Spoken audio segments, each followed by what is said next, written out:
بسم الله الرحمن الرحيم. السلام عليكم ورحمة الله وبركاته. الحمد لله رب العالمين، والصلاة والسلام على رسول الأمين وعلى آله وأصحابه أجمعين. سبحانك لا علم لنا إلا ما علمتنا إنك أنت العليم الحكيم. وقال رب اشرح لي صدري ويسر لي أمري واحلل عقدة من لساني يفقهوا قولي. أما بعد. Alhamdulillah, syukur kita pada Allah Subhanahu Wa Taala, kita dapat bertemu pada hari ini untuk kita membahaskan berkenaan dengan Asmaul Husna, nama-nama Allah yang maha indah, yang mempunyai sifat-sifat ketinggian, tidak ada batasannya. Baik, insya-Allah pada hari ini kita akan, nasi kita dah habis Asy-Syakur ataupun Asy-Syakir, ada baki lagi Asy-Syakur. Iaitulah kita masuk hari ini insya-Allah kita akan sambung nama Allah Asy-Syakir, Asy-Syakur, ataupun kita masuk nama barulah Asmaul Husna. Al-Ali kita dah sentuh, Al-Muta'al. Kita masuk pada membahaskan berkenaan dengan nama Allah Al-Kabir, Al-Kabir ataupun Al-Azim. Al-Kabir dengan Al-Azim. Baik. Allah Subhanahu Wa Taala berfirman dalam surah Luqman ayat 30. Dzalika bi anna Allah huwal haqq wa anna ma yad'un min dunihi al-batil wa anna Allah huwal aliyyul kabir. Demikian bahwasanya Allah itu adalah ilah yang hak. Allah itu sembahan yang hak, yang benar. Wa anna ma yad'un min dunihi al-batil, dan apa yang mereka serukan, yakni kaum musyrikin serukan selain daripada Allah itu adalah batil. Wa anna Allah huwal aliyyul kabir, bahwasanya Allah itu dia al-aliyyu al-kabir, maha tinggi dan maha besar. Di dalam surah Luqman ayat 30, kita kata antara ayat yang menyebutkan berkenaan dengan nama Allah Al-Kabir. Baik. Selain daripada Al-Kabir yang maksud maha besar, yang merujuk nama yang merujuk lebih kurang sama dengan Al-Kabir juga ialah Al-Azim. Al-Kabir, Al-Azim, yang maha agung, yang maha besar juga. Kalau kita tengok dari sudut Allah Subhanahu Wa Taala menyebutkan, menggandingkan dengan namanya Al-Ali. Al-Ali, Al-Kabir, Al-Azim. Baik. Ayat yang kedua Allah SWT sebut di dalam surah Ghafir ayat 12. Allah Subhanahu Wa Taala berfirman, "Fal hukmu lillahil aliyyil kabir." Maka hukum itu milik Allah. Segala hukum itu milik Allah. Al-Ali. Al-Ali yakni yang maha tinggi. Kita dah bincangkan sebelum ni ketinggian zat dan ketinggian dari sudut makan, zat dan juga ketinggian sifat. Bukan semata-mata ketinggian makan, ketinggian kedudukan semata-mata, tetapi ketinggian zat Allah di atas, iaitulah di atas langit. Al-Kabir, iaitulah yang maha besar. Bukanlah terhad, sama juga Al-Kabir tidak terhad kepada kedudukan ataupun makan semata-mata ataupun kekuasaan semata-mata, bahkan termasuk zat. Zat Allah Kabir, Akbar, Allahu Akbar. Bila kita sebut Allahu Akbar, maka itulah maksudnya. Kita mengisbatkan bahawasanya Allah Subhanahu Wa Taala Al-Kabir. Dia Akbar, dia yang paling besar. Zatnya, kedudukannya, kekuasaannya, sifatnya, kesemuanya adalah yang maha besar. Al-Kabir, Al-Aliyyul Kabir. Fal hukmu lillahi al-Aliyyil Kabir. Kemudian di dalam surah Al-Baqarah Allah Ta'ala sebutkan dengan lafaz Al-Azim. Wa huwal aliyyul azim. wa huwal aliyyul azim, dalam surah Al-Baqarah ayat 255, wa huwal aliyyul azim, itu surah dalam ayat kursi kan, wa huwal aliyyul azim, dialah yang maha tinggi, bukan setakat kedudukannya dan juga kekuasaannya, kerajaannya, bahkan zatnya maha tinggi. Al-azim, yang maha agung, yang maha besar. Al-azamah juga dalam bahasa Arab merujuk kepada kebesaran. Al-azamah, keagungan dan kebesaran. Al-azamah. Baik. Di dalam surah Al-Haqqah ayat 52, Allah Subhanahu wa taala berfirman, "Fasabbih bismi rabbikal azim." Fasabbih, maka bertasbihlah. Tasbih yakni tanzih wa taqdis, menyucikan Allah, memuji Allah, menyucikan Allah daripada sebarang sifat-sifat yang kurang, sifat-sifat yang tidak layak bagi Allah. Fasabbih bismi rabbika, dengan nama Tuhanmu, al-azim, al-azim, iaitu yang maha agung, yang maha besar. Sebab itu di dalam lafaz zikir Nabi SAW, kita baca subhanallahil azim, subhanallah al-ali, subhanallah al-azim, subhanallah al-azim. Azamah maksudnya keagungan dan kebesaran. Baik. Yang dimaksudkan dengan Allah Subhanahu wa taala al-kabir al-azim, iaitu apa? Alladzi lahul kibriya'u na'tan wal 'azamatu wasfan. Yang dimaksudkan dengan Allah al-kabir al-azim, iaitulah bagi Allah itu dialah pemilik al-kibriya, segala kebesaran. Kebesaran dan juga segala perkara yang kita kata yang membawa kepada keangkuhan dan juga kesombongan. Allah Subhanahu wa taala Dzul Kibriya, yang kita kata yang memiliki sifat yang kita kata apa?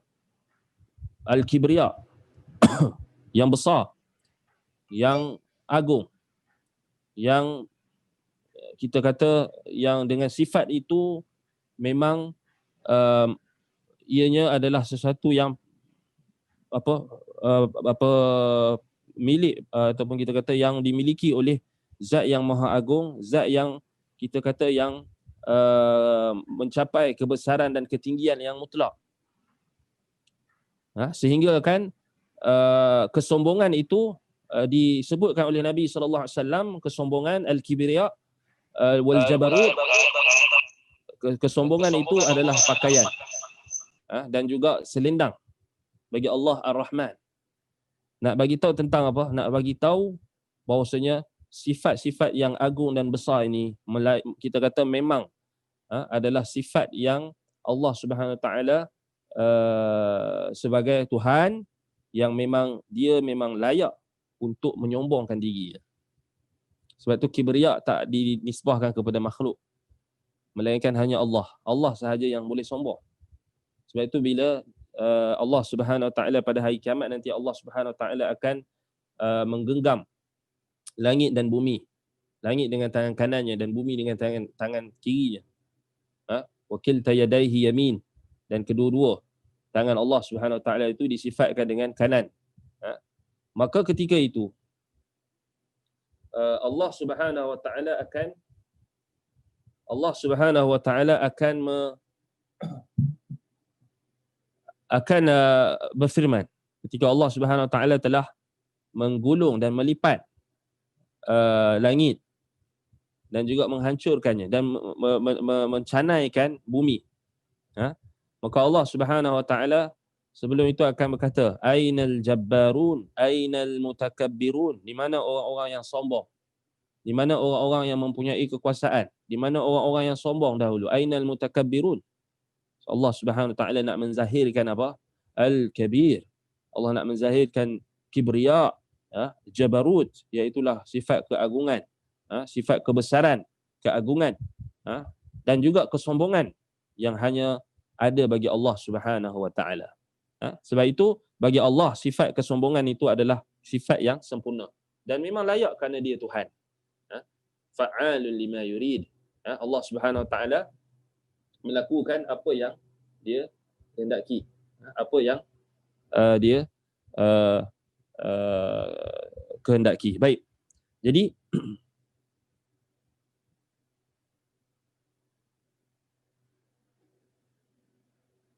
nah harap tak ada masalah, admin. Kenapa Ustaz? Tak ada isu apa-apa. Tak ada. Sebab kat skrin Anan ni tiba-tiba dia keluar putih. Baik. Dekat sini pun putih. Putih So tak okay, kalau tak ada apa-apa okey, tak apa. Baik.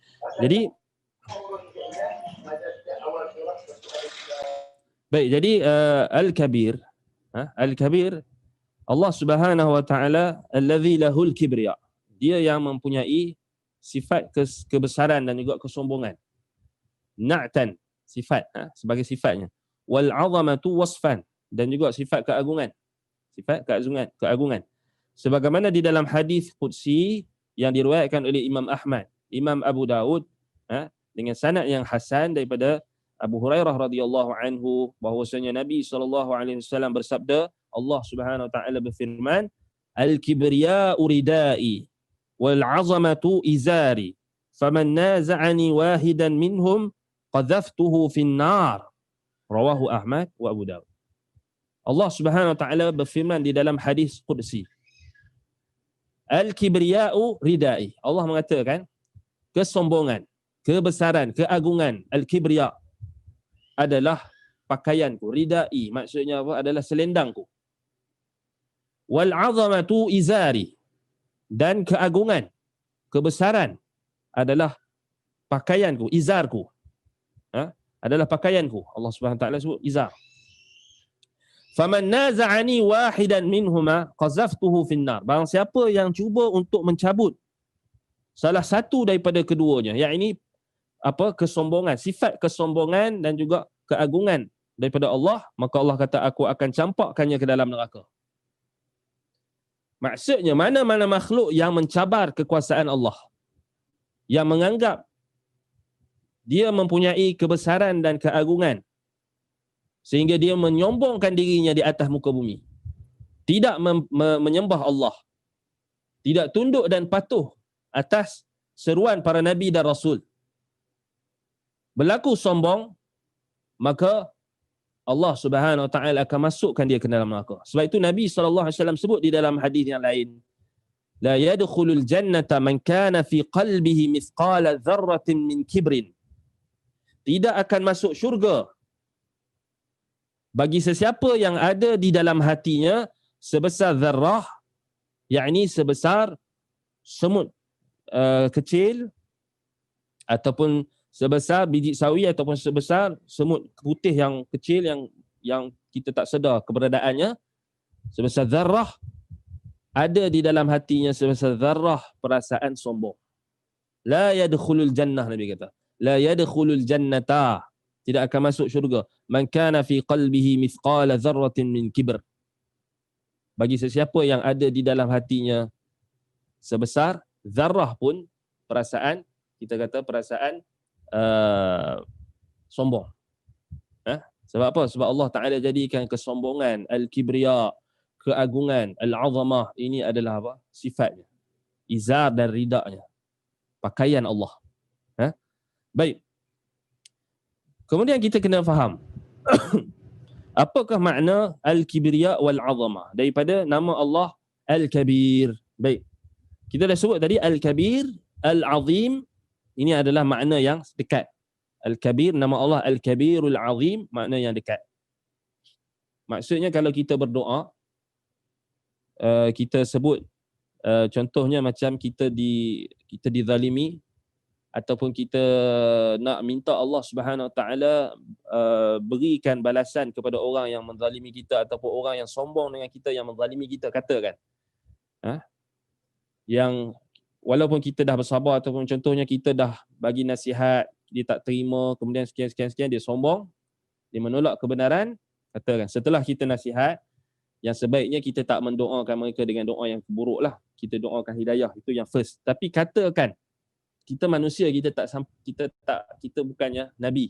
Kita manusia biasa. Kita tak, kalau Nabi SAW pun serahmat-rahmat Nabi doakan juga kepada siapa?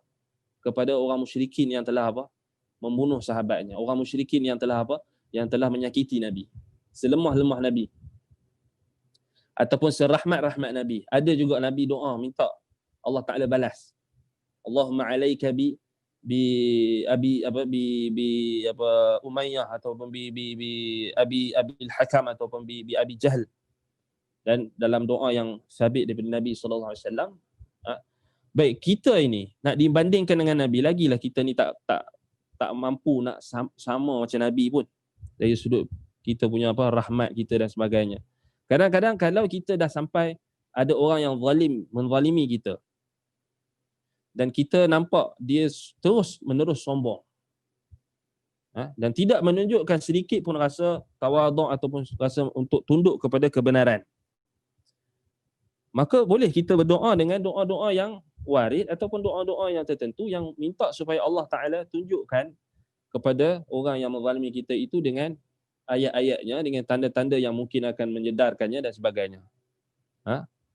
Ataupun selalunya salaf akan doa Allahumma ja'alhu ibratan lil mu'tabirin. Itu selalu doa yang paling lembut. Allahumma ja'alhu atau Allahumma ja'al fulan wa fulan ibratan lil mu'tabirin. Ya Allah, jadikanlah fulan dan fulan itu sebagai ibrah, sebagai ataupun kita kata sebagai ibrah bagi orang yang nak ambil ibrah. So jadikan dia sebagai pengajaran untuk orang lain, pengajaran supaya jangan bersikap buruk. Itu contoh. Selalunya Allah waja'alhu ibratan lil mu'tabirin ni selalunya digunakan untuk orang yang buat jahat lah. Untuk orang yang buat jahat, lalu salaf akan doa, jadikan dia ibrah bagi orang-orang yang nak mengambil ibrah. So kalau dia buat jahat tu, ya Allah, bagi dia ni jadi pengajaran untuk orang lain. So dia ada sisi positif lah kat situ kan, supaya orang lain tak akan ikut dia.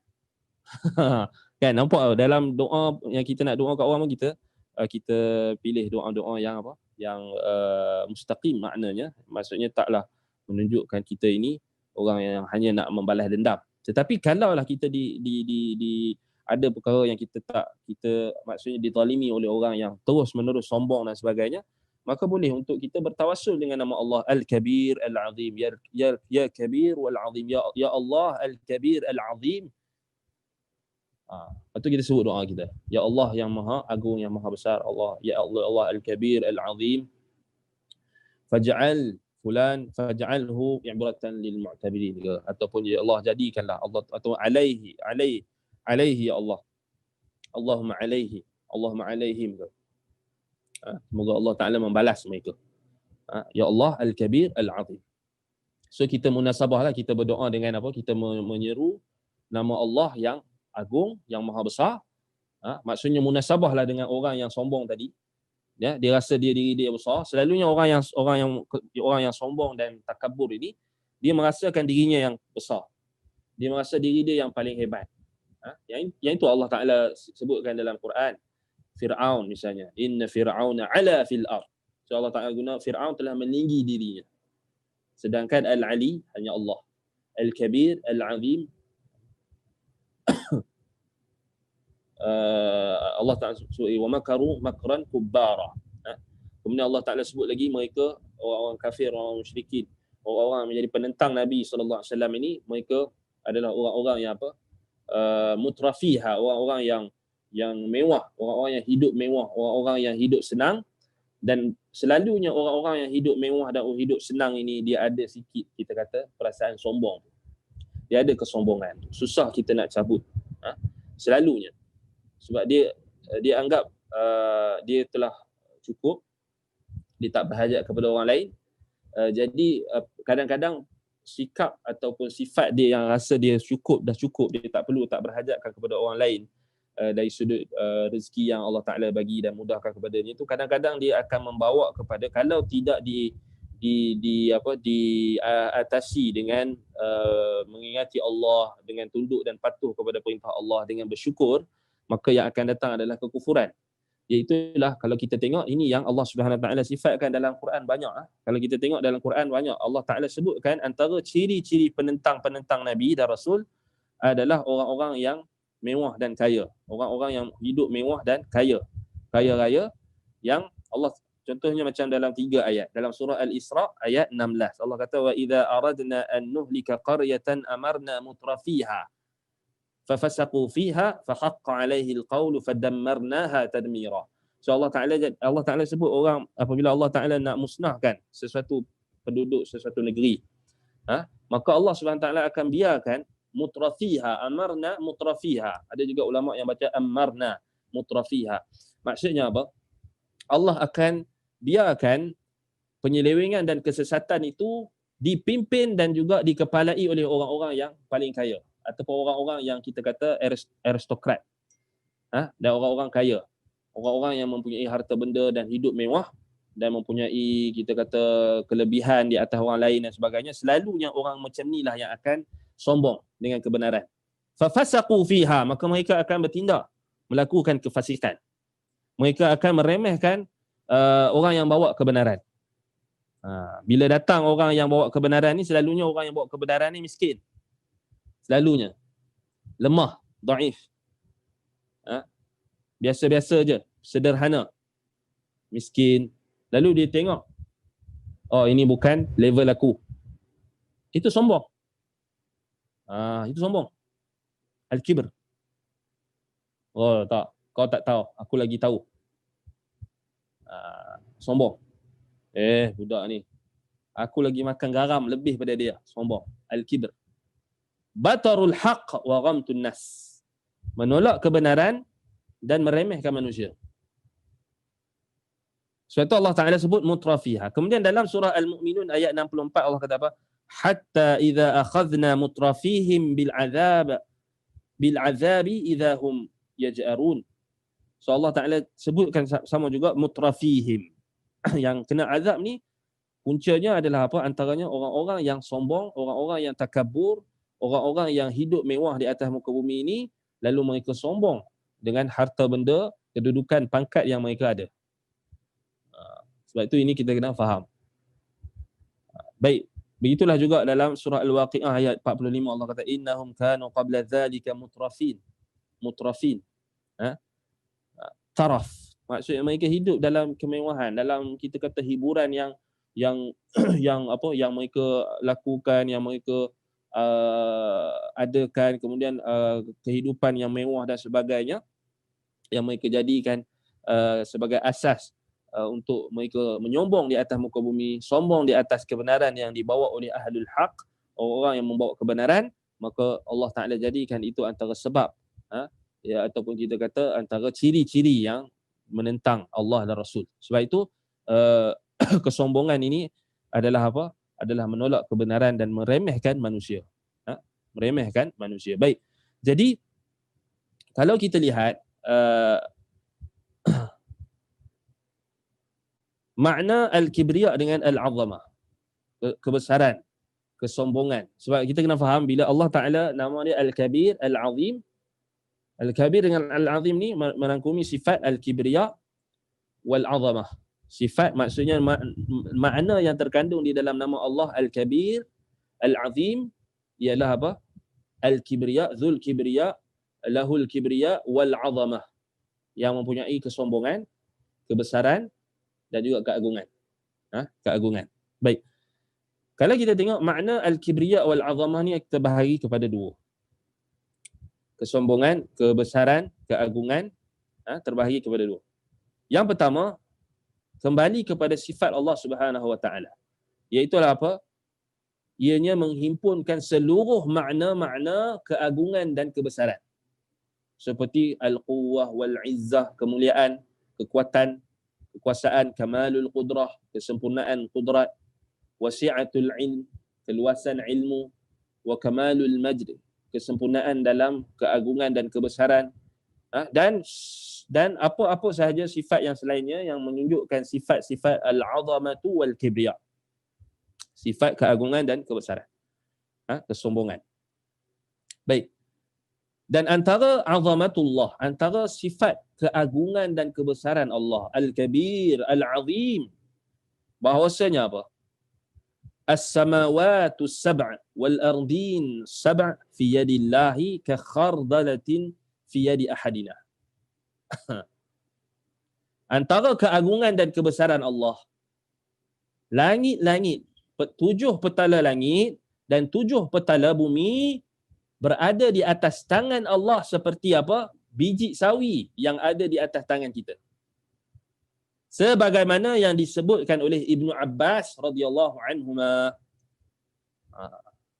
So Ibnu Abbas, antaranya Ibnu Abbas, Wahab ibn Munabbih rahimahullah, Ibnu Abbas radhiyallahu anhuma, mereka menyebutkan bahawasanya perumpamaan langit dan bumi, seluruh langit dan bumi seluruhnya adalah di tangan Allah adalah seperti biji sawi yang berada di tapak tangan salah seorang di kalangan kamu. Itu maksud azamatullah, keagungan Allah. Maksudnya kita besar mana? Dan cuba kita perhatikan Ibnu Abbas radhiyallahu anhuma, dia gunakan perkataan biji sawi. Khardal. Khardal ini biji benih, biji sawi. Cuba cari biji sawi. Apa bentuk biji sawi? Ni kat apa? Geng Flat Earth. Ini menunjukkan salaf dulu mereka faham. Kan? Mereka faham. Ibnu Abbas, turjumanul Quran, pentafsir Al-Quran. Bukan calang-calang. Tak boleh sikit pun kita nak samakan dengan apa? Dengan siapa? Yang pengasas Flat Earth ni. Kita tak boleh samakan sikit pun dengan apa? Dengan Ibnu Abbas radhiyallahu anhuma, sahabat Nabi. Kita tak boleh sama sikit pun dengan Samuel Rowbotham. Dan tak boleh sama sikit pun dengan John Hampden ataupun Hampden ke apa, tak boleh. Tak tahu nak sebut ni. Samuel Rowbotham 1884 Masihi lewat dah.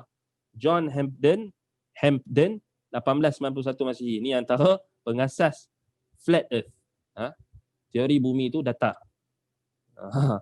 Dan gereja-gereja yang ada pada zaman medieval yang mengkafirkan orang yang berkata bumi itu bulat. Zaman tu kita kata teruk lah. Baik.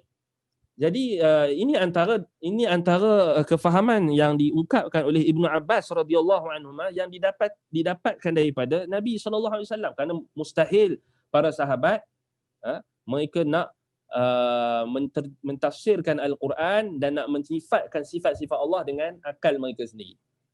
Sebab itu kita kata hukumnya adalah mauquf, marfu'. Asar Ibnu Abbas ini hukumnya marfu'. Maksudnya sampai kepada Nabi, walaupun ianya perkataan Ibnu Abbas, tetapi mustahil Ibnu Abbas nak cakap tu base pada apa? Logik dia ataupun akal dia semata-mata. Jadi itu bentuk azamatullah, keagungan Allah. Keagungan Allah Subhanahu wa taala. Baik. Dalam Al-Quran Allah Taala sebut dalam surah Az-Zumar ayat 67. Wa ma qadarullaha haqqa qadrih wal ardu jami'an qabdatuhu yawmal qiyamati was samawati matwiyatun bi yaminih subhanahu wa ta'ala amma yushrikun. Wa ma qadarullaha haqqa qadrih. Mereka, yakni orang-orang musyrikin, orang-orang kafir, tidak mengagungkan Allah dengan sebenar-benar pengagungan. Wa ma qadarullaha haqqa qadrih. Mereka tak mengagungkan Allah dengan sebenar-benar pengagungan. Wal ardu jami'an qabdatuhu yaumal qiyamah. Sedangkan apa? Bumi, keseluruhan bumi itu akan digenggam oleh Allah Subhanahu wa taala pada hari kiamat. Seluruh bumi akan digenggam oleh Allah Subhanahu wa taala. Genggam. Sifat Allah Taala menggenggam. Macam mana? Wallahu a'lam. Kaifiatnya kita kata kita tak tahu. Tapi kita isbat Allah menggenggam. Dia Tuhan. Dia buat apa yang dia suka. Dan Allah Subhanahu wa taala ada tangan.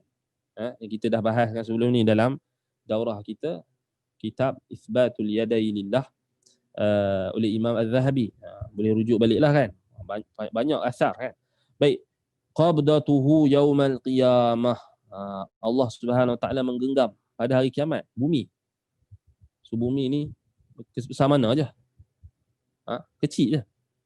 Was-samawati matwiyatun biyaminih. Dan langit-langit itu Allah Ta'ala gulungkan dengan tangan kanannya. Subhanahu wa ta'ala amma yusyrikun. Maha suci Allah daripada dan maha tinggi daripada apa yang mereka syirikkan. Baik. Jadi kalau kita tengok di sini, Allah Subhanahu wa ta'ala mempunyai sifat al-kibriya wal 'azamah. Kebesaran, kesombongan. Kebesaran, keagungan, kesombongan yang merupakan sifat yang Allah Ta'ala jadikan ianya sebagai apa? Sifat yang tidak difahami oleh orang-orang musyrikin. Yang apa, hamba-hamba yang di kalangan mereka yang tidak faham, ataupun orang-orang musyrikin, orang-orang kafir yang tidak mengagungkan Allah dengan sebenar-benar pengagungan, maka mereka tidak memahami. Dan mereka, sebab itulah mereka tak mengagungkan Allah. Mereka menyamakan Allah dengan makhluk. Mereka ingat Allah ni spirit. Mereka ingat Allah ni masuk ke dalam alam. Mereka ingat Allah Subhanahu Wa Taala ni adalah makhluk itu sendiri. Mereka ingat Allah Subhanahu Wa Taala itu masuk ke dalam roh atau masuk ke dalam jasad mana-mana manusia. Mereka itu yang mereka faham. Ataupun Allah ini adalah, mereka samakan Allah ni dengan spirit yang masuk ke dalam alam. Sebagaimana golongan wahdatul wujud dan juga wahdatul syuhud dan sebagainya. Mereka ini tak mengagungkan Allah dengan sebenar-benar pengagungan. Begitulah juga orang yang menjadikan bagi Allah itu ada sekutu. Orang yang mensyirikkan Allah di dalam ibadat mereka. Orang yang menjadikan berhala-berhala sebagai perantara antara mereka dengan Allah.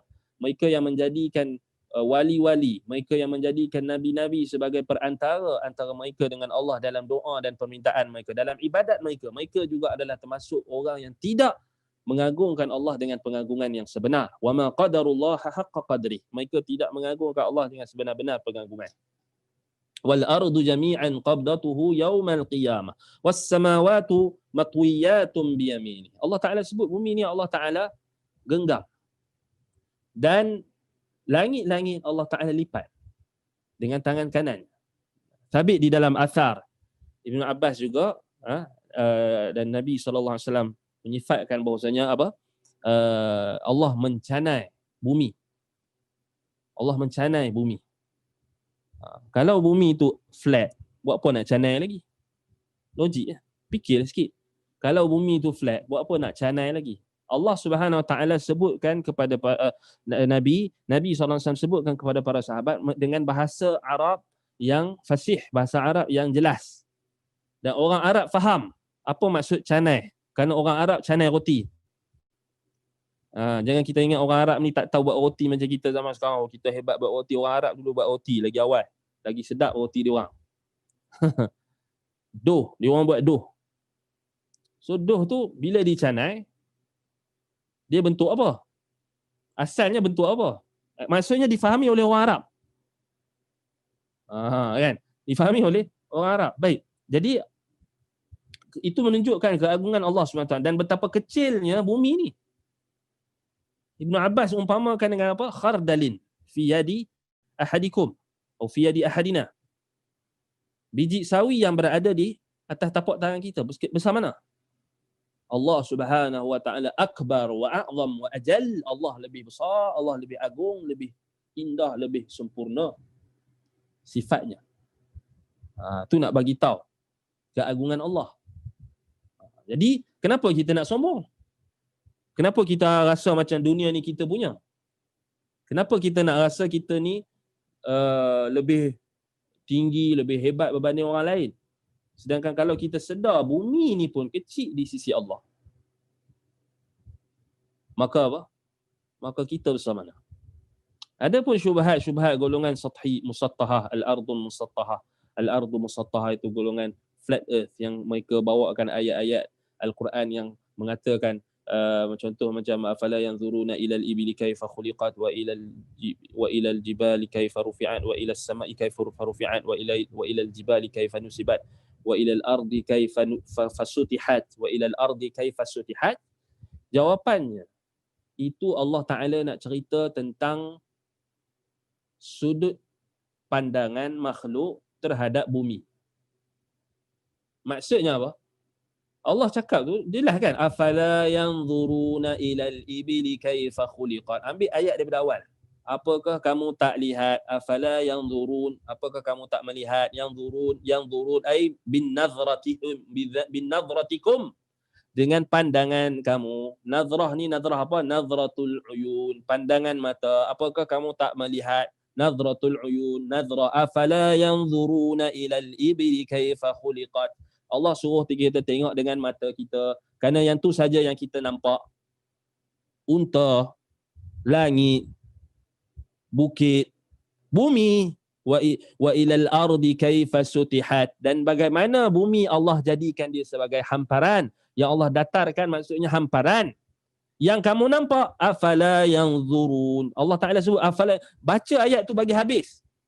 Konteks ayat.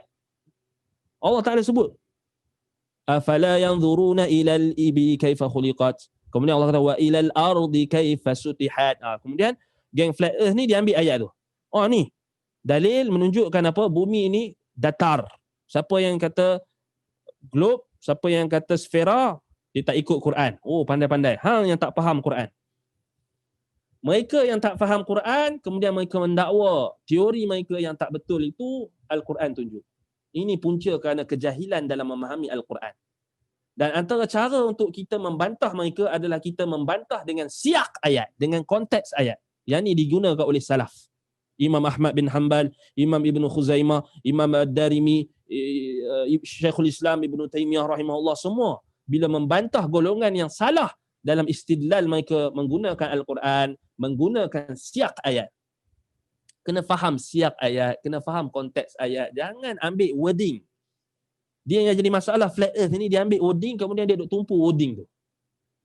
Ni sutihat. Flat.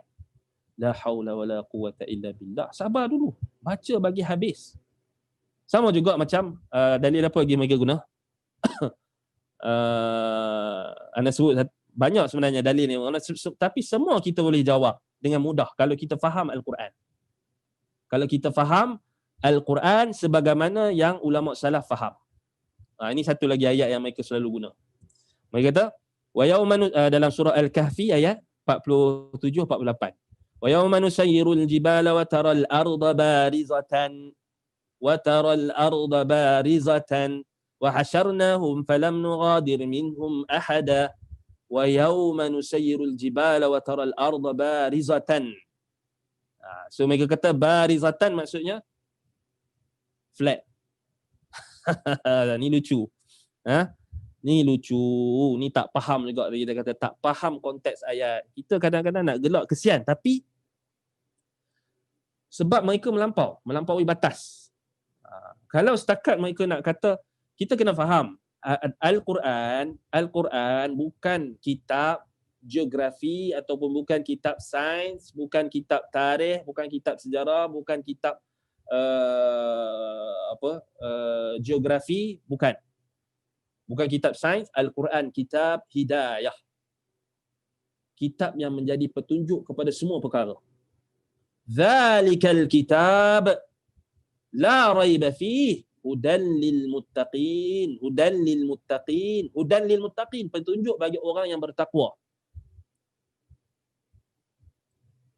Dan Al-Quran ini akan dapat pengajarannya wa ma yadhakkaru illa ulul albab, orang yang menggunakan akal, orang yang menggunakan logik dengan betul, bukan logik yang telah rosak. Jadi mereka guna ayat ni dalam surah Al-Kahfi kan. Yauma nusayyirul jibala wa taral arda barizah. Barizah mereka kata sathan, yakni flat.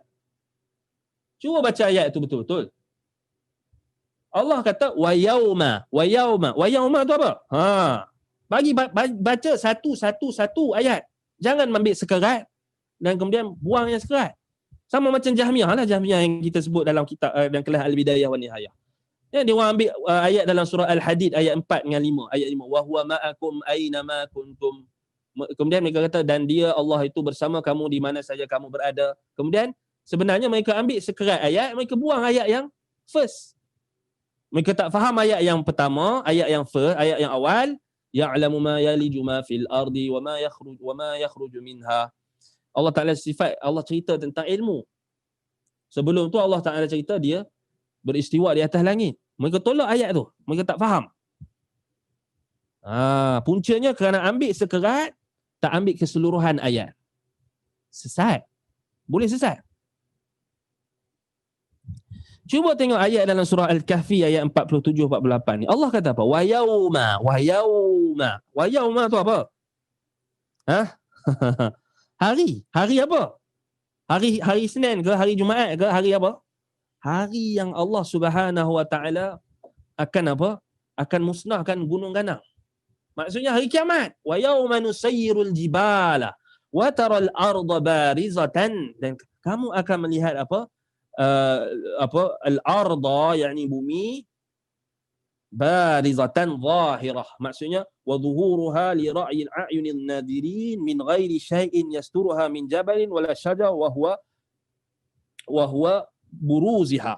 Maksudnya waktu tu Allah Taala ratakan bumi. Sebelumnya dia ada apa? Bukit, gunung ganang dan sebagainya. Allah musnahkan. Allah ratakan. Yang tu yang balik-balik pada asar Ibnu Abbas dan sebagainya. Allah canaikan bumi. Wa yauma nusayyirul jibal, hari kiamat tu. Bukannya difahami dari sudut secara keseluruhan, dari sudut kosmos. Ni orang tak faham. Banyak lagi ayat yang orang bawa, tapi kita nak jawab yang ni, yang dua ni kan, yang selalunya famous. Baik.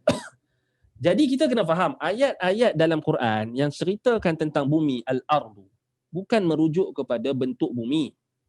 Itu kita kena faham konteks. Cuba kita baca konteks ayat. Allah Ta'ala nak ceritakan tentang hamparan bumi yang kita nampak. Maksudnya dari sudut pandangan kita. Dari sudut pandangan kita. Sebab tu macam dalam surah Al-Ghasyiyah apa? Afala yanzuruna ilal ibli kaifa khuliqat. Sebab tu Allah kata yanzuruna. Afala yanzurun. Yanzurun dengan mata. So apa yang kita nampak? So yang kita nampak memanglah kita nampak terhampar. Kita nampak flat. Kan? Tapi hakikat bumi tu dari sudut kosmos, dari sudut kita kata apa? Tinggi.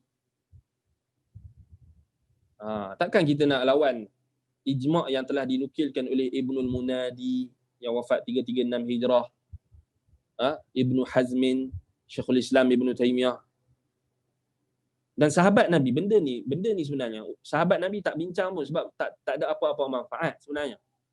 Tetapi mereka terima. Bila mereka dah terima, sahabat Nabi dah terima, mereka diam, tak ada seorang pun sahabat yang ingkar perkataan Ibnu Abbas. Tak ada sahabat pun yang fight pula perkataan sahabat Nabi yang kata bumi ni ibarat biji sawi dan sebagainya. Kemudian ada asar juga yang sebut bulat. Jelas. Menunjukkan benda tu sahabat Nabi dah sepakat dan tak ada isu pun sebenarnya. Tapi bila kita mula mencedok daripada pemikiran Nasrani, pemikiran gereja-gereja yang hidup pada zaman medieval, kemudian mereka datangkan isu, datang pertentangan antara saintis dan juga gereja, maka itu menyebabkan apa? Gereja menghukum kafir ataupun heretik bagi orang-orang yang berpandangan bumi itu bulat. Lalu benda isu tu masuk dalam umat Islam bila umat Islam ni tak faham ayat Quran dengan kefahaman salaf. Tu punca dia. Flat earth ni dia pasal dia tak faham Quran macam mana ulama salaf faham. Bukti dia kalau kita tengok dia ambil Quran, dia tengok translation, kalau dia ambil tafsir pun dia ambil tafsir ulama-ulama yang datang kemudian. Tak kira lah ulama yang datang kemudian, selepas ijma' salaf, ulama bila ijma' tu dah dinukilkan, perselisihan yang datang oleh ulama selepas mereka tak dikira, tak bernilai. Dan kita sangka baik dengan ulama-ulama Islam yang berpandangan bumi itu flat, maksud mereka iaitulah pada pandangan. Pada apa? Pada nazratun nas, pada pandangan kita. Memanglah tak kontradik sebenarnya. Tak kontradik dengan ayat apa? Yukawwirul lail wan nahar. Allah Taala sebut, Allah Taala kelilingkan apa? langit apa dia bumi ni Allah Taala kelilingkan siang dan malam. Siang dan malam ni dia adalah makhluk Allah. Allah Taala sebut yukawwirul lail wan nahar. Orang Arab faham yukawwir ni apa? Yukawwir ni kita ambil serban, kita ambil kopiah, yukawwira disebutkan yukawwiral imamah. Di apa? Dililit, dikelilingkan dengan serban. Yukawwir. Yukawwirul lail wan nahar. Orang Arab faham apa? Yukawwir ni dikeliling. Maksudnya bumi itu dikelilingi dengan siang dan malam. Dikelilingi ni kalau flat kita tak sebut dikelilingi. Kan? Jadi difahami di situ bumi ni bentuk dia bulat. Baik, isu ni kita kata tak adalah sampai kita nak kafirkan orang yang kata flat earth ni. Sebenarnya asalnya sebab kita tahu ada juga ulama-ulama mutaakhirin. Tapi kita fahamlah benda tu salah faham. Maksudnya dari sudut apa, dia macam ni, dia seakan-akan kita kena faham orang-orang kafir mereka ambil peluang kat sini. Bila isu ni berlaku dalam gereja zaman medieval, zaman pertengahan, so berlaku pergaduhan, pertentangan antara padri-padri gereja dengan saintis-saintis.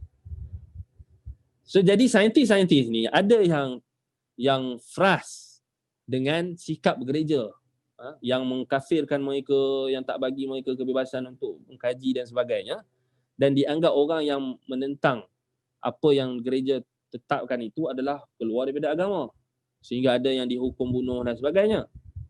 Jadi bila ini berlaku, ada puak-puak yang asalnya Kristian, mereka tak puas hati, mereka memberontak kepada gereja.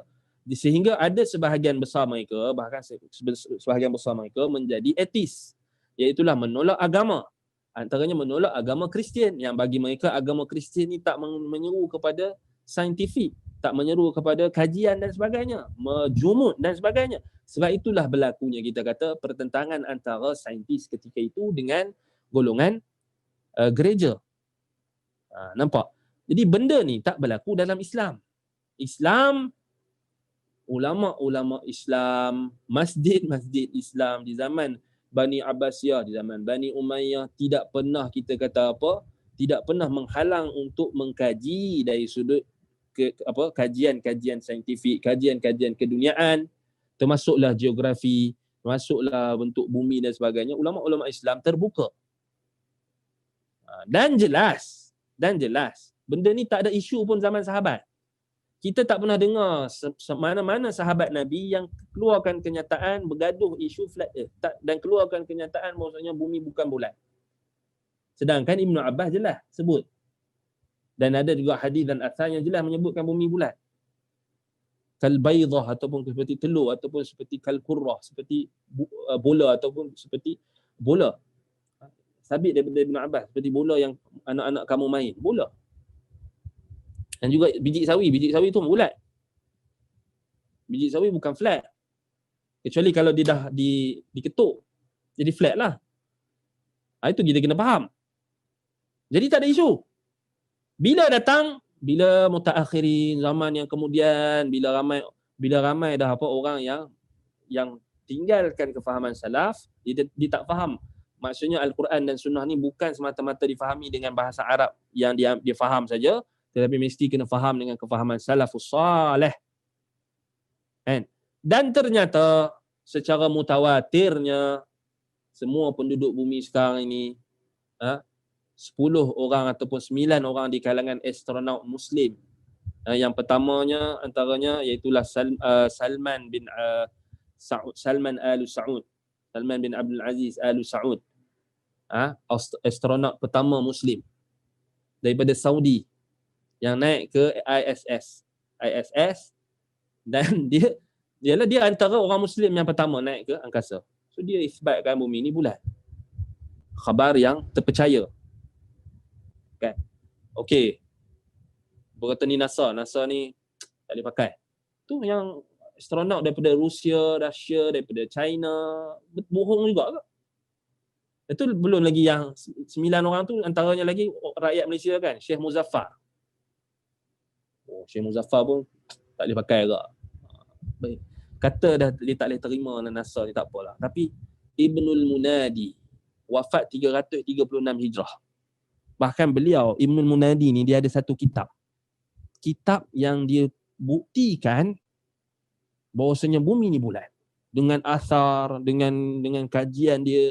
Ibnul Munadi ni dia adalah ashab Imam Ahmad pada tabaqat yang kedua. Maksudnya dia murid kepada murid Imam Ahmad pada tabaqat kedua. Ibnul Munadi 336 Hijrah. Dah nukilkan ijma'. Ibnu Hazmin, bukan main calang-calang, Ibnu Hazmin adalah mujaddid dalam ilmu perbandingan agama. Ibnu Hazm.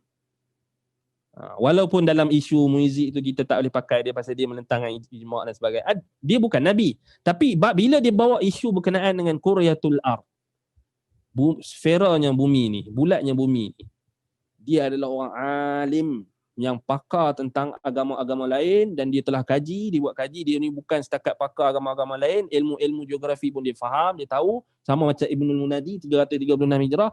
Ibnu Hazmin Al-Andalusi rahimahullah juga adalah orang yang menukilkan ijma'.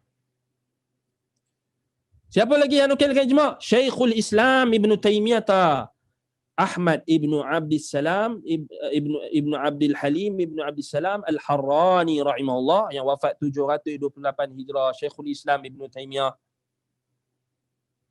alim kabir yang menghafal Musnad Imam Ahmad. Alim kabir yang kita kata yang kalau hadis yang tak diketahui oleh Syekhul Islam itu bukan hadis. Nak bagi tahu ilmu dia luas. Asar sahabat kalau Syekhul Islam tak tahu, peliklah. Juga sama Syekhul Islam Ibn Taymiyah sebut benda ni di kalangan salaf, di kalangan tabi'in, sahabat Nabi dan sebagainya telah diterima. Cuma adalah perbezaan dari sudut adakah bulat tu macam mana. Yang tu kita kata bulat tu macam mana, bulat tu macam telur ke apa gitu. Itu kita kata kita serahkan kepada kajian orang yang nak kaji. Islam tak pernah bagi kita apa? Tak pernah bagi sebut benda tu sebagai qat'i, sebagai kita kata benda yang kita boleh jadikan pegangan. Sebab ada orang dia kata GE, globe earth ni, orang yang kata bumi bulat ni dia kata bid'ah. Flat earth, dia telah membid'ahkan orang yang kata globe earth atau orang yang berpegang bumi sfera sebagai bid'ah. Ni yang kita tak mau ni. Ni dah macam gereja tu lah. Sebab dia kata ni bid'ah. Jadi ni kita tak boleh diam. Kita kena bagi tahu ni bukan bid'ah. Bahkan ini ijma'. Ijma' ahlul ilmi. Walaupun dia bukanlah setaraf dengan ijma' syar'i, tetapi kita kata dia ijma' ilmi. Dari sudut ilmu. Dan terbukti. Banyak kalau nak sentuh tentang bukti saintifik pun sangat banyak. Bukti-bukti yang kita tengok pun sangat banyak. Anda nak tekankan hanya apa pada asar para sahabat. Dan juga maksud Al-Quran tu sendiri. Puncanya kerana tak faham konteks Al-Quran. Al-Quran tu cerita pasal apa? Bila Allah Ta'ala sebut apa? Macam dalam surah apa? Nuh. Allah Subhanahu Wa Ta'ala sebut apa? Wallahu ja'ala lakumul arda bisata. Dan Allah menjadikan bagi kamu bumi itu sebagai hamparan. Kan? Mana ada ulama salaf faham? Maksudnya Allah jadikan bumi ni bentuk dia flat. Tak ada seorang pun ulama hai'ah, ulama geografi yang faham ayat ni menjadi dalil bumi tu flat. Secara hakikatnya flat. Maksudnya hakikatnya flat tu. Mereka faham flat kat sini maksudnya flat yang kita nampak. Dan konteks ayat ini Allah Ta'ala sebut tentang Nabi Nuh alaihissalam. Nabi Nuh tengah berdialog, tengah berkhitab dengan siapa? Dengan kaumnya yang musyrik, kaumnya yang menyembah berhala. Jadi Nabi Nuh alaihissalam sebutkan kepada mereka nikmat-nikmat Allah. Antara nikmat-nikmat Allah yang kamu nampak dengan mata pandangan kamu, wallahu ja'ala lakumul arda bisata. Wallahu ja'ala lakumul arda bisata. Allah telah jadikan bagi kamu bumi ini terhampar luas untuk nikmat kamu mengimarahkannya, supaya kamu bersyukur, supaya kamu mentauhidkan Allah. Itu maksud Nabi Nuh. Nabi Nuh bukan nak cerita ni wahai musyrikin, ni bumi ni flat. Wallahu ja'ala lakumul arda bisata. Bukan bulat. Bukan, Nabi Nuh tak maksudkan macam tu. Itu anak kata faham ikut konteks. Sebab tu dalam ayat tu Allah kata litasluku minha subulan fijaja. Qala Nuhun rabbi innahum asawni wattaba'u man lam yazidhu maluhu wa waladuhu illa khasara wa makaru makran kubbara. Ayat tu konteks dia cerita pasal apa? Nabi Nuh berdialog dengan kaum dia yang syirik. Nak isbatkan tentang azamatullah, nak isbatkan tentang keesaan Allah, nak isbatkan tentang tauhid uluhiyah supaya mereka beribadah kepada Allah semata-mata, jangan mensyirikkannya dengan sesuatu apapun. Jadi Nabi Nuh bagi tahu kat mereka, bumi ni Allah jadikan terbentang luas, terhampar. Sebab itu kata Imam Ibn Jarir At-Tabari, bisata, maksudnya apa? Tastaqirruna 'alaiha wa tamtahidunaha. Bumi yang kamu duduk di atasnya, kamu makan dan minum, kamu menetap di atasnya. Itu maksudnya, bukan bentuk bumi itu flat. Bukan maksudnya dalil ni membenarkan dakwaan flat earth yang mendakwa bumi ni datar, kemudian orang yang kata bulat tak betul, melawan dengan Quran. Sebab dia pun kata ni, dia pun kata kita yang pegang bumi bulat ni berlawanan dengan Quran. Sebenarnya mereka yang berlawanan dengan Quran. Mereka tak nampak. Sebab konteks Quran cerita tak ada kontradik. Bahaya mereka ni, mereka akan datangkan tashkik, keraguan, sama ada mereka sedar atau tak sedar. Mereka akan bawa Al-Quran ini dimain-mainkan.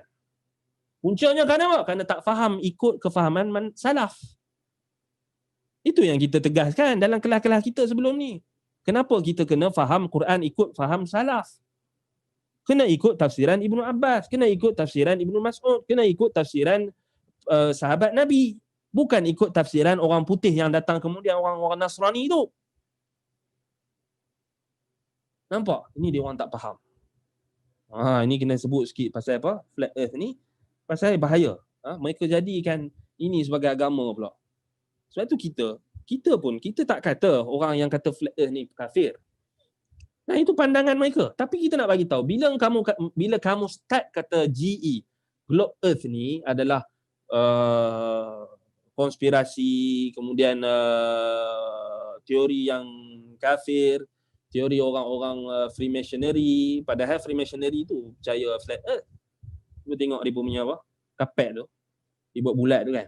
Dia pun percaya flat earth, Freemason. Sebenarnya flat earth ni Freemason lah sebenarnya. Tu sebenarnya kita panggil apa?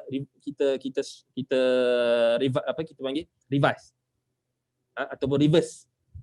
Reverse psychology. Sebenarnya depa sebenarnya yang konspirasi. Dia orang dah masuk dalam konspirasi orang kafir. Orang kafir yang duk main ni.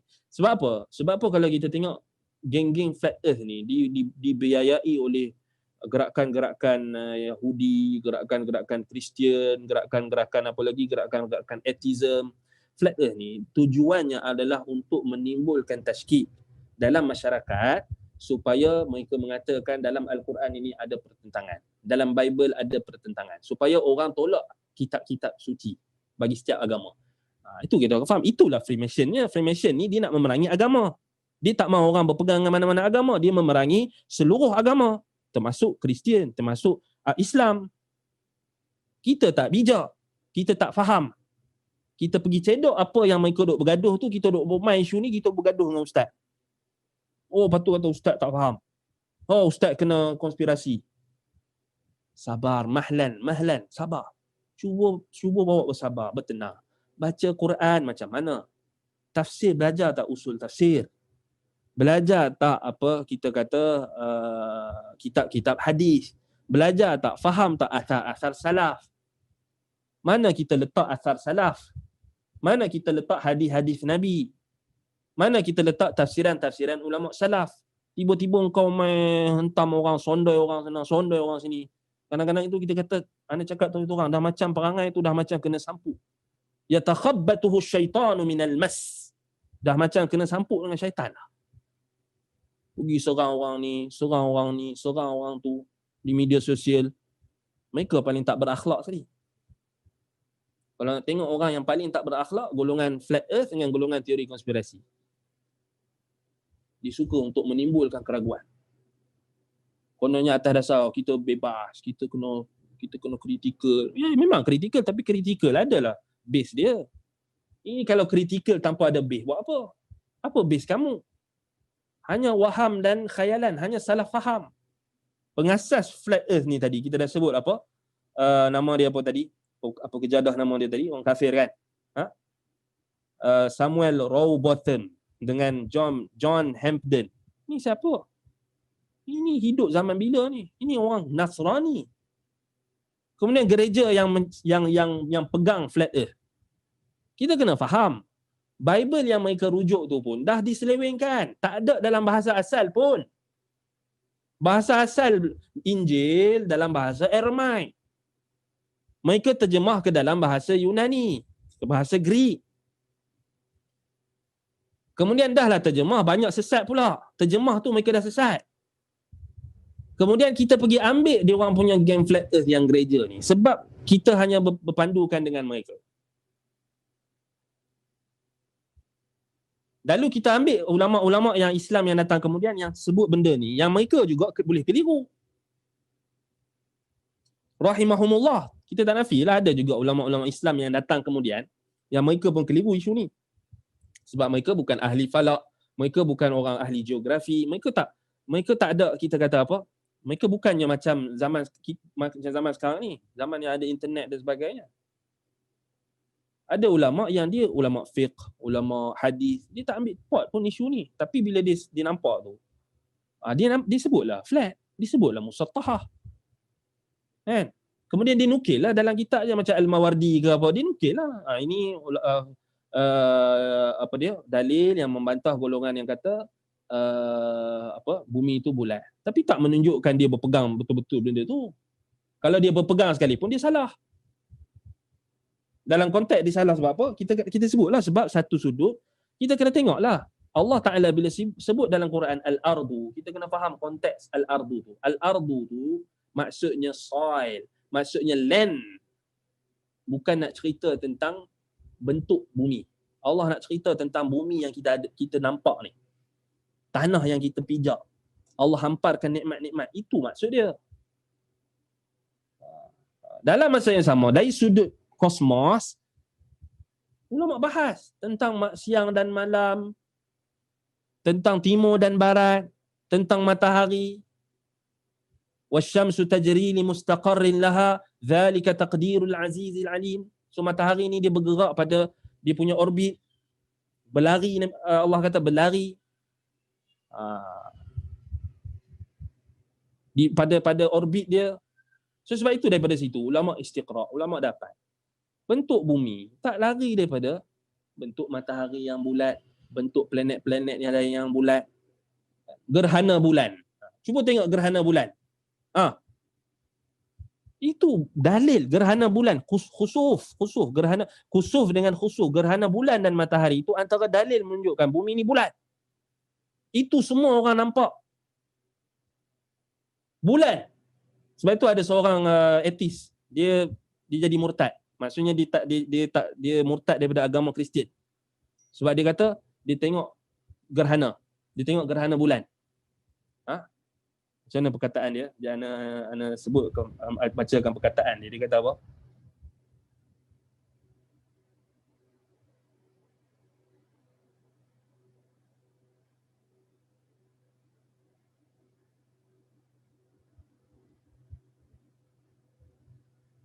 Ferdinand Magellan. Dia kata the church says the earth is flat. Dia kata the church says the earth is flat. So gereja cakap bumi ni flat. But I know that it is round. For I have seen the shadow on the moon, and I have more faith in a shadow than in the church. Dia kata gereja cakap bumi ni flat. Tapi aku tahu dengan penuh keyakinan bumi ni bulat. Bumi ni sfera. Sebab aku dah tengok bayang-bayang yang ada pada bulan. Seen the shadow on the moon.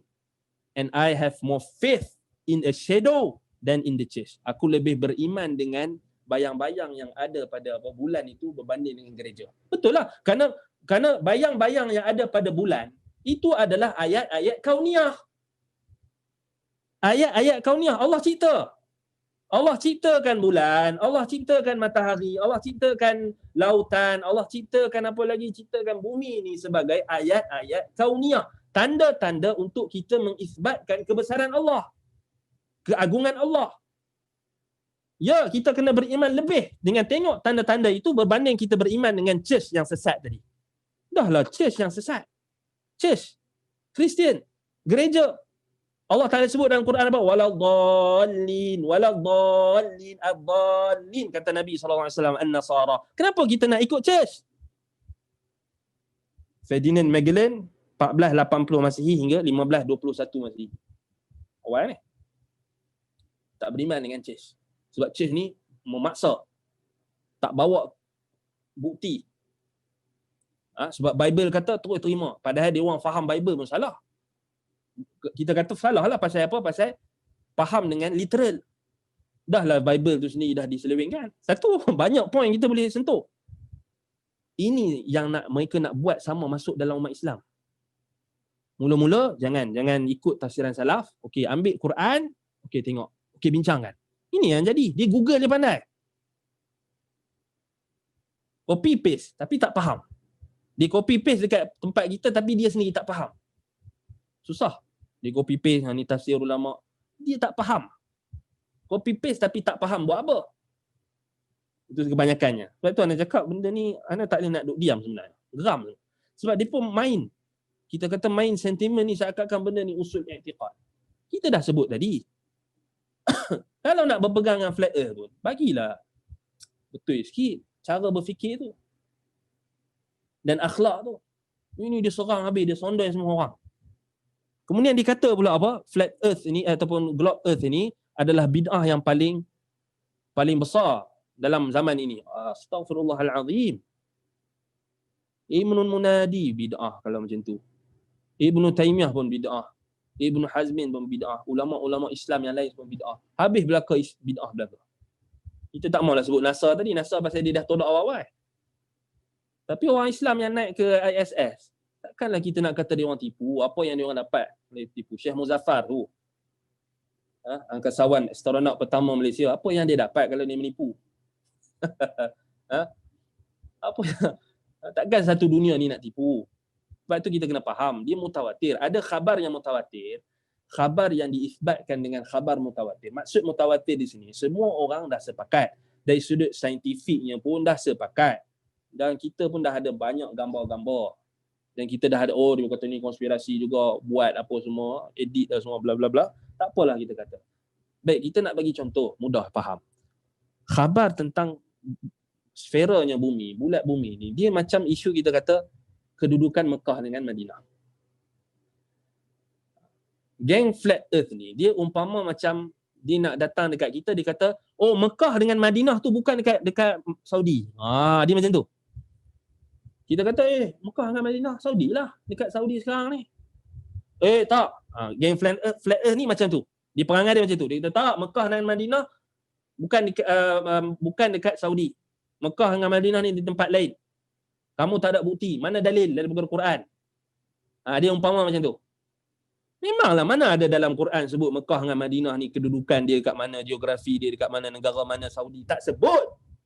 Tapi orang semua tahulah. Dia panggil khabar mutawatir. Orang semua dah tahu. Itulah Mekahnya di Saudi tu. Madinahnya di situlah tempatnya. Geng flat earth ni dia datang umpama macam dia nak kata apa? Tak. Kamu tak ada dalil. Mana dalil dalam Quran? Ni kita kata gila lah. Yang tu kena lepuk sikit je. Nampak tak? Nampak tak cara fikir yang salah? Orang sekarang ni tengok ni apa, Google Earth lagi, Google Map lagi, semua dah. Kita kalau pergi dekat lautan, kita pergi dekat laut, kita tak nampak apa kapal tu, kita nampak dia apa, makin lama makin tak nampak. Matahari tenggelam, matahari terbit, kita nampak bulat. Dan kita nampak. Kalaulah flat, benda tu kita nampak je lah, tak hilang. Itu simple je. Bayang-bayang matahari. Kalau flat, dia jadi apa? Dia akan jadi straight dia. Ni dia akan jadi melengkung. Dia akan nampak lengkungan. Kalau dia flat, tentulah dia tak akan nampak bayang-bayang macam kita nampak. Banyaklah dalil-dalil yang lain lagi. Kalau kita nak bawa dalil ni banyak. Dalil dari sudut saintifik pun semua. Cukup kita nak bagi tahu di sini. Benda ni dah menjadi ijma' pada ulama salaf. Jadi tak payahlah nak pertahankan habis-habisan. Ataupun nak menyesatkan orang yang berpegang dengan apa yang mereka tak pegang. Kalau kau nak pegang flat, pegang. Tak rosak akidah pun kita kata. Tapi bila mana boleh jadi rosak akidah? Bila dia anggap itu adalah Quran. Rosak akidah. Dia anggap ni Quran sebut. Ni Quran sebut. Maksudnya Quran sebut, kemudian dianggap orang yang tak ikut ini adalah kafir ataupun bid'ah, ataupun dia menganggap adanya pertentangan antara ayat-ayat Quran, dan ataupun dia menganggap bahawasanya orang yang bertentangan dengan dia itu adalah kafir ataupun tak ikut Quran. Atau dia dari satu sisi lagi, dia boleh rosak akidah bila dia anggap bahawasanya salaf ni tak tahu tentang bumi. Nabi tak bagi tahu dekat sahabat. Nabi bagi tahu lah tu. Cuma Nabi tak ada lah bagi tahu nak suruh sibuk dengan benda tu. Nabi suruh kita beribadat, suruh kita memakmurkan bumi dengan ibadat. Bukan suruh kita kalut duk fikir tentang flat earth ni atau flat tak flat. Fikir untuk menambahkan pengagungan kita kepada Allah, untuk tunduk kepada Allah. Bukan untuk bergaduh dengan orang. Ini dia jadi bergaduh dengan orang. Kita pun malas jugalah. Tapi bila dah bawa benda sampai isu dia kata bid'ah tu, dia kata yang kata sfera ni bid'ah, kita tak boleh diam lah. Kena bagi juga. Wallahul musta'an. Jadi ini kalau kita tengok balik, Allah Al-Kabir, Al-Azim, Dzul Kibriya wa Dzul Azama wa Lahul Azama, Allah SWT Al-Kabir. Kalau dia beriman dengan Allah Ta'ala Maha Besar, cukup habis dia. Bumi ni kecil. Tapi kenapa? Sebab apa? Sebab dia sombong. Kadang-kadang dia ada kesombongan. Sebab itu kita tengok dia dari satu sudut lagi, geng flat earth ni dia ada nampak dia macam madiyun juga. Dia nak nampak. Dia macam tak mau beriman dengan benda lain. Macam tak mau beriman. Dia bukan tak beriman, dia macam tak mau. Bukan semualah. Tapi kebanyakannya macam tu. Dia, sebab apa? Sebab bila Nabi, sahabat dah bagi tahu, dia tak mau tawakuf, tak mau berhenti. Wallahul musta'an. Banyaklah kalau kita nak sentuh tentang flat earth ni.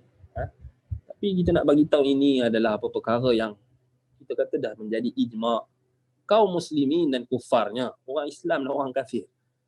Takkan kita nak digelakkan oleh orang-orang etis ataupun orang-orang yang ada apa kita kata ada tujuan. Kita kena faham flat earth ni adalah isu yang dimasukkan oleh orang-orang kafir untuk mengucar-ngacirkan keimanan manusia terhadap kitab suci mereka.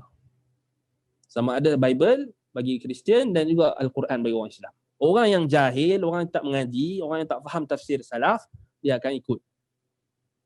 Sebab tu kita kena faham. Jangan kata ibadat dengan akidah saja kena ikut salaf. Ni bab ni bukan ikut salaf. Sebab bila dah ada nas, bila dah ada asar salaf, imanlah. Benda yang melibatkan benda yang kita kata kita tak tahu, cukuplah. Jadi kalau nak buat kajian, silakan buat kajian. Tapi janganlah sampai apa? Alah kajian kau pun apa saja, Google pun.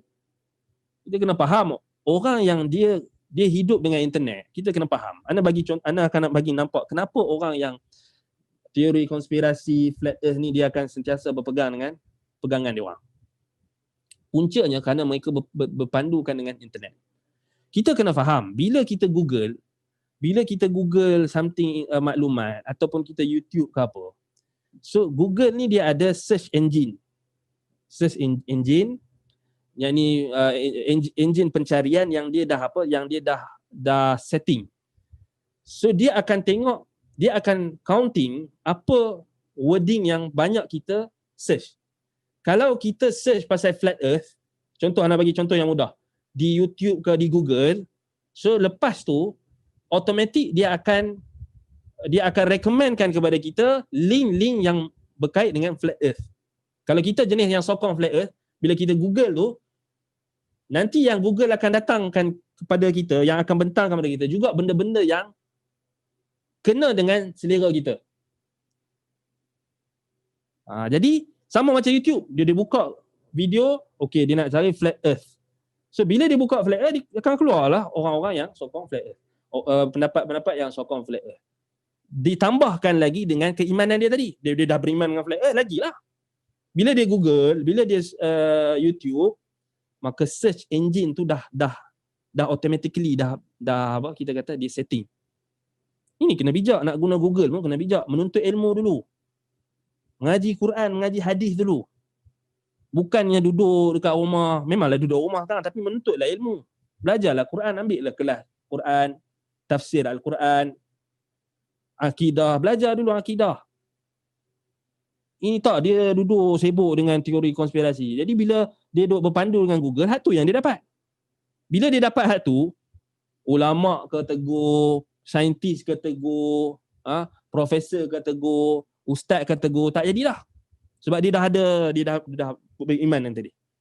Bukan beriman dengan Quran. Quran pun tak erti baca. Quran pun tafsir salah. Terjemah salah. Bukan dia faham macam mana sahabat faham. Itu punca dia. So jadi dia hidup dengan dunia dia. Oh, inilah betul. Vaksin, dia cari vaksin. Oh, vaksin ni tak betul gini-gini. Dia dapat daripada internet je pun. Kadang kan yang dia bagi kat link kat kita, dia pun tak tahu siapa yang tulis tu. Tulis pun artikel tak apa-apa. Bukan bagi kitab pun, bukan bagi tesis yang ada diakui pun. Lainlah kalau dia bagi kitab, buku, ulama ke, saintis ke, ni tak apa-apa. Itu belum kita bincang dari sudut saintifik lagi tu. Kalau tengok dahsyat lah. Kalau saintis, orang matematik, orang saintis explain, kita kena akui lah. So dalam Islam, benda ni kita terbuka. Bukan kita jumut jadi macam medieval tu. Church medieval. Itu yang menyebabkan jadi jumut. Itu yang orang kafir nak orang Islam jadi. Supaya kita ni jadi jumut. Dan sekali semua konspirasi. Mereka dah berjaya. Kita masuk dalam perangkap. Itu ana seru kepada orang yang masih percaya flat earth, teori konspirasi, bertaubatlah kepada Allah. Baca Quran, betul-betul mengaji, menuntut ilmu, akidah tu. Jangan menyombongkan diri dengan apa yang kita search. Macam orang lain tak search, kita pun boleh search. Tapi bukan itu kita nak tunjuk. Kita nak tunjuk apa kebenaran Al-Quran. Anak rasa benda ni memang dah jadi, sebab kita dah tengok dia punya impak dia tu negatif. Tengok menyeru pada tak ikut taat pemerintah, tak taat pada pemerintah, kemudian sangka buruk dengan kerajaan pemerintah, dengan KKM, semua benda konspirasi. Tengok dia kesan dia, efek dia bahaya. Efek dia bahaya pada masyarakat. Dah akan merosakkan. Dia macam zombie lah, kita kata zombie. Dia macam lepas tu dia habis, dia akan serang semua orang. Na'udzubillah. Dah lah tak dibina di atas ilmu yang disiplin ilmu yang benar. Tak dibina di atas disiplin ilmu yang benar. Bawa Al-Quran pun tak bawa tafsir salaf yang betul. Tak ikut faham konteks ayat. Wallahu ta'ala a'lam. Semoga Allah SWT memberikan kita petunjuk, memberkati apa yang kita sampaikan, dan memberikan petunjuk kepada orang-orang yang terkeliru, orang-orang yang terpedaya. Ada yang masuk dah apa semua. Tapi kadang-kadang anda geram juga. Orang-orang macam ni kita tak payah layan pun sebenarnya. Tapi kadang-kadang tu kita kena bagi tahu. Kalau orang yang keliru tu kita boleh lah bagi tahu. Tapi kadang-kadang orang tu dia sombong lah. Pasal dia tengok kita, dia maksudnya dia tak mau kebenaran pun sebenarnya. Dia nak argue kita ni dengan hujah dia yang tak kuat pun sebenarnya. Dan kita pun tak mendabik dada kita tahu semua. Tapi kita nukilkan apa yang ulama sebut. Even ulama-ulama ahli sunnah yang kontemporari, Syekh bin Baz, Syekh Al-Albani pun dia kata benda ni tak diketahui. Maksudnya tak ada dalam Quran. Kemudian dia lah sebab Syekh Al-Albani dia warak, tawaduk, dia kata tak ada dalam Quran. Maksudnya dia tak kaji. Datang Syekh bin Baz, Syekh Utsaimin, kemudian Syekh Unaiman, dan ramai lagi ulama-ulama, Syekh Munajjid, dan ramai lagi ulama-ulama yang datang kemudian. Mereka kata benda yang sama. Dah bila dah buat kajian, bertepatan dengan apa yang disebutkan oleh nukilan ijma' yang dinukilkan oleh Ibnu Munadi, Ibnu Hazmin, Ibnu Taimiyah. Okey, terima lah. Dah jadi ijma'. Bukan kita beriman dengan Nasar tu, kita beriman dengan salaf. Beriman dengan apa yang Nabi SAW bagi tahu kepada sahabat. Beriman dengan apa? Al-Quran. Yang ikut kefahaman dia orang. Itu poin dia. Kan? Nasar tu datang kemudian. Quran awal first, Quran sahabat first. Itu pun kecelaruan dalam manhaj sebenarnya. Sebab mereka ada kecelaruan dalam manhaj memahami Al-Quran. Ana rasa cukup setakat itu, insya-Allah kita akan bertemu lagi insya-Allah pada kesempatan yang lain. Kalau ada soalan, ana terbuka untuk soalan. Nak bantah ke? Kita terbuka je, kalau nak bantah lah. Kan? Tapi bantah dengan ilmu lah. Kan macam perkataan tafsir dalam Al-Mawardi sebut wa huwallazi maddal arda, sama juga. Bastuha lil istiqrar 'alayha raddan 'ala man za'ama annaha mustadiratun kal qurrah. Baik, Al-Mawardi 450 Hijrah. Sebelum dia ataupun selepas dia ataupun sebelum dia Ibnul Muladi ataupun Mulandi, kita dah sebut sebelum ni.